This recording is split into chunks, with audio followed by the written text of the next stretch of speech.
നീലു കരയുന്ന എല്ലാരും ഇട്ടേക്കുമല്ലേ?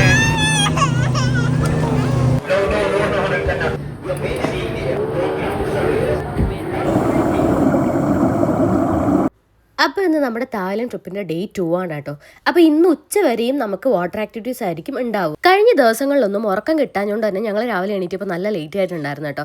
അതുകൊണ്ട് തന്നെ രാവിലത്തെ ബ്രേക്ക്ഫാസ്റ്റ് കഴിക്കാനോ നീലൂന് എന്തെങ്കിലും കൊടുക്കാൻ പോലുള്ള ടൈം നിങ്ങൾക്ക് കിട്ടിയിട്ടുണ്ടായിരുന്നില്ല. എന്തായാലും നല്ല ഡിഫറെൻറ്റ് വെറൈറ്റി ഓഫ് ഫുഡ് ഉണ്ടായിരുന്നു കേട്ടോ അറിയാൻ കഴിഞ്ഞത്. എന്തായാലും ഇറങ്ങുന്ന ടൈം ആയപ്പോഴത്തേനും ഓടിപ്പോയി നീലൂന് 1-2 ബ്രെഡും മണ്ണും മാത്രം എടുത്ത് ഞങ്ങൾ പോകുന്ന വഴി കേട്ടോ അവളുടെ ഫുഡ് കൊടുത്തത്. ഇവിടെ വന്നിട്ട് ഞങ്ങൾക്ക് ആർക്കും ഇഷ്ടപ്പെടാഞ്ഞ ഒരു കാര്യം ഇവിടുത്തെ ക്ലൈമറ്റ് ആയിരുന്നു കേട്ടോ. ഭയങ്കര വെയിലായിരുന്നു. വെയിലത്ത് തൊപ്പിയില്ലാണ്ട് ഒരു നിമിഷം പോലും നടക്കാൻ പറ്റാത്തൊരവസ്ഥയായിരുന്നു കേട്ടോ. രണ്ടാമത് ഞങ്ങൾ ബുദ്ധിമുട്ടിയത് നീലുവിനെ സേഫ്റ്റി ജാക്കറ്റ് ഇടുന്ന ഒരു കാര്യത്തിലായിരുന്നു കേട്ടോ.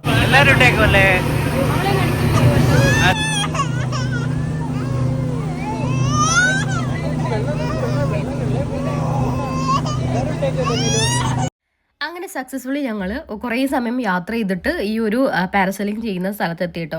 ലൈഫിൽ തന്നെ ഏറ്റവും ഫസ്റ്റ് എക്സ്പീരിയൻസ് ആയിരുന്നു കേട്ടോ ഇങ്ങനത്തെ ആക്ടിവിറ്റീസ് ഒക്കെ ചെയ്യുന്നത്. അപ്പം എനിക്ക് ഭയങ്കര ടെൻഷൻ ഉണ്ടായിരുന്നു. ഞാൻ ചെയ്യണോ വേണ്ടയോ കൂടി ആലോചിച്ചു.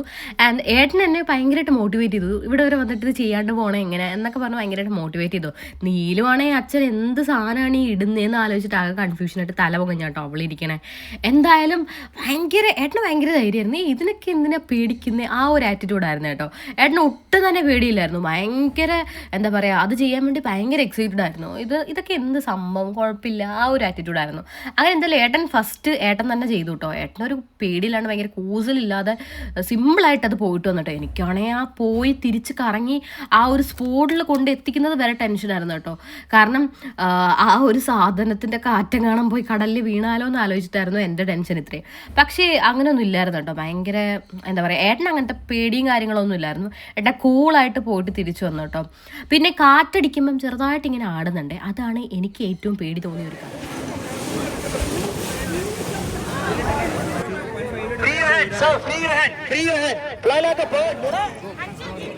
എങ്ങനെയുണ്ടായിരുന്നു?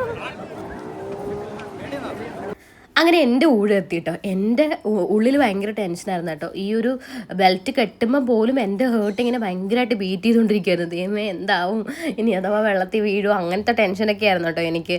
പക്ഷേ എന്തായാലും ഞാൻ വിചാരിച്ചു ഇവിടെ വരെ വന്നിട്ട് ഇതൊക്കെ ചെയ്യാണ്ട് പോണത് ഭയങ്കര മോശമല്ലേ, ഇതൊക്കെ ലൈഫിൽ ഒരിക്കൽ കിട്ടുന്ന ഒരു ചാൻസ് അല്ലേ എന്നുള്ള രീതിയിൽ ഞാൻ ഓക്കെ ചെയ്യാം, എന്ത് വന്നാലും ചെയ്യാം. പിന്നെ കുറേ സ്കൂബ ഡൈവേഴ്സൊക്കെ അവിടെ നിൽക്കുന്നുണ്ടായിരുന്നു. അഥവാ വീണാലും എടുക്കാൻ ആളുണ്ടല്ലോ എന്നുള്ള രീതിയിലൊക്കെ മൈൻഡ് സെറ്റാക്കി ഞാൻ ഈ ഒരു സംഭവം ചെയ്യാൻ വേണ്ടി ഇറങ്ങി കേട്ടോ. അവിടെ ചെന്ന് നിന്നിട്ട് ഒന്നുകൂടി ആലോചിച്ചു, ദൈവമേ ചെയ്യണോ വേണ്ടയോ, ഫുൾ ആകെ കൺഫ്യൂഷൻ ആയിരുന്നു. പിന്നെ കുറേ നേരത്തേക്ക് മൈൻഡിലോട്ട് ഒന്നും വരുന്നില്ലായിരുന്നു കേട്ടോ. അപ്പോഴത്തേന് ദേ വന്ന ഒരാള് അതിനകത്ത് കയറിയാണ് ഞാൻ ഇനി പോവാൻ പോകുന്നത്.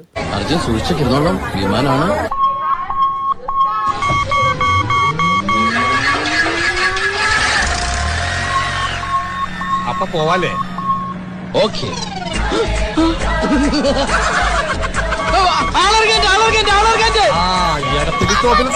ബാക്കി വല്ലതും ഉണ്ടാവുകയാണെങ്കിൽ ആലുവയിൽ ഇറക്കാം. അയ്യോ എടാ ഭ്രാന്തൻ, അയ്യോ ഭ്രാന്തൻ. അങ്ങനെ എന്തായാലും ഭാഗ്യം കൊണ്ട് വേറെ കുഴപ്പങ്ങളൊന്നും സംഭവിക്കാതെ നിലത്തിറങ്ങി കേട്ടോ. അപ്പോഴേ ഒരു സമാധാനമായി. പിന്നെ ഓടിപ്പോയി കൊച്ചിനെ കണ്ടപ്പോഴത്തേനും വീണ്ടും സമാധാനമായിട്ടോ.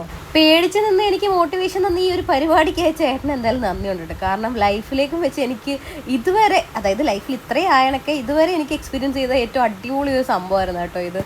ഇനി അടുത്ത കലാപരിപാടി എന്ന് പറയുന്നത് അണ്ടർ സീ വാക്കിംഗ് ആണ്. എനിക്ക് തോന്നുന്നു ഇത് മറ്റേ പാരസൈലിങ്ങിൻ്റെ അത്രയും ഭയങ്കര പേടിപ്പെടുത്തുന്ന സാധനമൊന്നും അല്ല തോന്നുന്നു. കാരണം ഹെൽമെറ്റും അതിൻ്റെ അകത്ത് ഓക്സിജനും കാര്യങ്ങളൊക്കെ ഉള്ളതുകൊണ്ട് അത്ര വലിയൊരു സീൻ ഉണ്ടാവില്ല എന്ന് വിചാരിക്കുന്നു. കാരണം എന്താ പറയുക, നമുക്ക് മുഖത്തൊന്നും വെള്ളമൊന്നും അങ്ങനെ പറ്റില്ലല്ലോ മറ്റേ സ്കൂബ ഡൈവിങ് പോലെ. അപ്പം കുറച്ചുകൂടി സിമ്പിളാണെന്ന് വിചാരിക്കുന്നു. നമ്മൾ പാരസൈലിംഗ് ചെയ്തെടുത്തു നിന്നും കുറച്ചധികം ദൂരം ഉണ്ടായിരുന്നു കേട്ടോ ഈ ഒരു അണ്ടർ സീ വാക്കിങ്ങിൻ്റെ ആ ഒരു സ്ഥലത്തോട്ട് പോകാൻ വേണ്ടിയിട്ട്. അപ്പോൾ കുറേ നേരം ഇങ്ങനെ ആ ഒരു ബോട്ടിൽ ഇരുന്നിട്ട് സൈഡ് വ്യൂ ഒക്കെ കാണാൻ പറ്റുന്നുണ്ടായിരുന്നു. അടിപൊളിയായിരുന്നു കേട്ടോ അതൊക്കെ. അങ്ങനെ കുറേ നേരം ട്രാവൽ ചെയ്തിട്ട് അവിടെ എത്തി നമ്മൾ.